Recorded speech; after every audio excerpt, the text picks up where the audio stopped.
මේ කාලේ ගොඩක් දෙනෙක් යන්න ආසාවෙන් ඉන්න රටක් තමයි ජපානය කියලා කියන්නේ. ජපානයට ගිහින් හොඳ රස්සාවක් කරලා සැපවත් ජීවිතයක් ගත කරන්න ගොඩක් දෙනෙක් හේන මවනවා. හැබැයි ඔයාට මේ හේනෙට යන්න නම් ඔයා අනිවාර්යෙන්ම ජපන් භාෂාව ඉගෙන ගන්න ඕනේ. ඒ විතරක් නෙවෙයි N5, N4 කියන එක්සෑම් ඔයා පාස් වෙන්නත් ඕනේ. ඉතින් ඔයත් N5 එක්සෑම් එක පාස් වෙලා N4 සිලබස් එක කවර් කරගන්න හොඳ ජපන් භාෂා පන්තියක් හොයන කෙනෙක් නම් ඔයා එන්න ඕනේ තැන තමයි මිනමි ජපන් භාෂා පාසල කියලා කියන්නේ. අපි පෙබරවාරි 5 වෙනිදා රෑ 8ට අපේ අලුත්ම N4 පාඨමාලාව ආරම්භ කරනවා.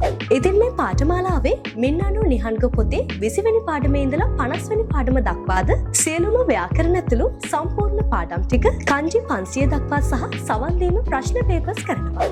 දකුණු පළාතේ වැඩිම සිසුන් පිරිසක් ජපානයට යවූ අවුරුදු 15කට ආසන්න කාලයක පළපුරුද්ද ඇති මිනමි ජපන් භාෂා පාසලේ ගණේෂා සෙන්සිය ඇතුළු ආචාර්ය මණ්ඩලය විසින් මෙහෙයවන ලංකාවේ විශ්වසනීයතම ජපන් භාෂා පාඨමාලාව සමගින් ඔයත් අදම එකතු වෙන්න.